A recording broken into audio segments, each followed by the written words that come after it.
Hamilton says he's pondered retiring, but elected to stay with Mercedes after signing a new contract in July 2021 that runs through the end of 2023.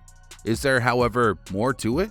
Hey everyone, welcome back to F1 Trackside. In this video, we'll be talking about everything that you need to know about Wolff, Hamilton, and the Mercedes F1 team. And before we start, make sure to hit the subscribe button and turn on the notification bell. Done? Let's get started. Following Mercedes' difficult start to the season, two-time Formula 1 champion Mika Häkkinen has speculated that Lewis Hamilton may already be considering a return.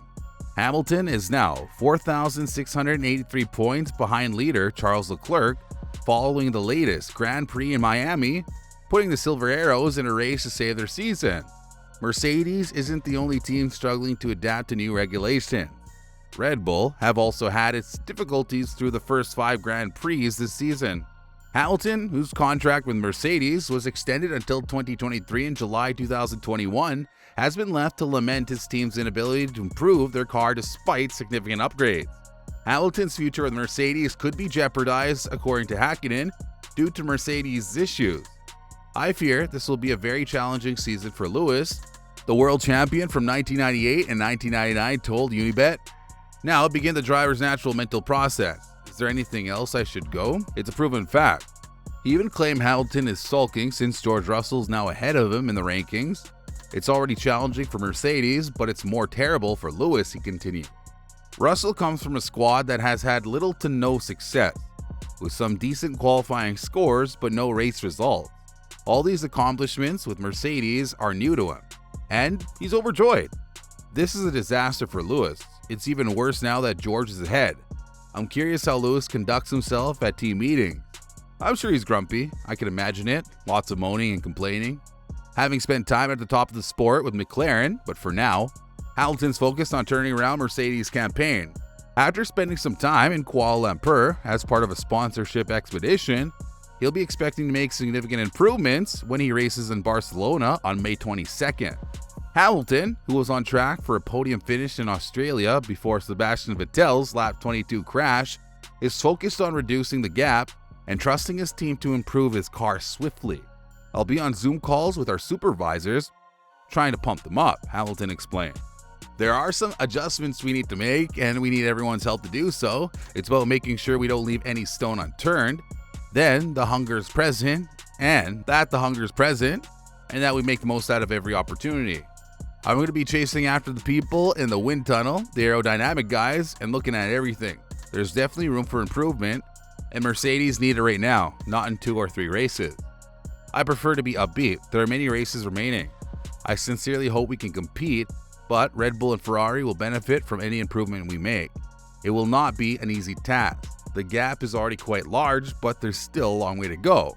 After finishing 4th in Australia, Mercedes team manager Toto Wolff has announced that the Silver Arrows would not make any alterations ahead of the Emilia-Romagna Grand Prix in order to familiarize themselves with the car. I believe we're simply learning the car and the tires. Nothing we did in Australia increased aerodynamic potential or decreased bouncing. We're still in the same spot, remarked the Austrian. That's why bringing updates is pointless, because you're only adding to your confusion. Perhaps it's due to the fact that the more downforce you provide, the worse bouncing becomes. As a result, we're still learning. Following the contentious finale to the 2021 season, in which he missed out on a record-setting 8th championship, some fans were expecting Hamilton to retire over the winter. But together with new Silver Arrows teammate George Russell, he opted to return to the track. In the aftermath of a slew of rule changes, F1 teams modified their vehicles during the off-season. Mercedes, on the other hand, has failed to develop a car capable of competing at the top of the grid. Hamilton has been considerably off the pace since the season began, despite a podium finish in the season's first race in Bahrain. In March, however, the 37-year-old finished 10th place in Saudi Arabia, and he could only manage 13th place at the Imola Grand Prix in April. If Mercedes can't get their season back on track immediately, Hamilton might consider calling it a day. And Villeneuve, who won the Formula 1 champion in 1997, believes Wolff should start thinking about the future. Having a major star like Lewis is terrific if you win, but the blowback is so much greater if you don't, Villeneuve remarked. A champion cannot afford to be uncompetitive. We've been caught off guard before. Champions have been known to declare enough is enough on occasion. Do you, like Toto Wolff, pick your megastar, your poster boy, the record-breaking champion with an international image who costs you a fortune? Or do you build a car for the up-and-coming talent? Russell, Mercedes' newest star, has been outperforming his more experienced teammate in the early parts of the 2022 season. Hamilton, according to Villeneuve, needs to show more fight. In the meanwhile, Mercedes must learn to lose. The 51-year-old continued. George Russell is doing a wonderful job as the underdog, but he learned this at Williams, where Hamilton was always fighting for something. Hamilton didn't seem forceful enough towards Imola, as if he couldn't even fight, but the boss of the Mercedes team right now is difficult. Toto Wolff, the Mercedes team leader, is optimistic that Lewis Hamilton will sign a new deal to stay with the team after 2023, but claims no decision has been made on his teammate. Hamilton, of course, has already stated that he does not want a repetition of last year's contract negotiations, which lasted all winter and were only finished in February, a month before the car's debut. The difficulty for the two to negotiate face-to-face due to travel limitations and Hamilton testing positive for COVID-19 before the penultimate Grand Prix of 2020, according to Wolff, is part of the reason for the delay. We didn't get enough time to negotiate further, therefore it was a one-year deal, Wolff explained. But that's what we're doing right now. We're spending time with each other personally and obviously in a work environment here at the racetrack.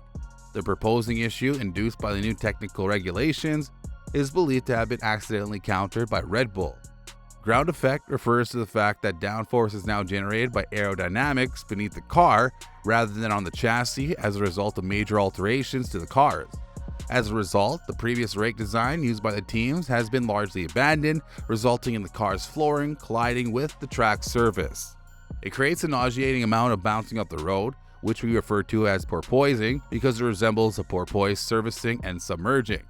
The teams can provide upgrades to help eliminate this, but they must ensure that anything new they add to the car will work, as they're operating with a $140 million budget this season, down $5 million from last year.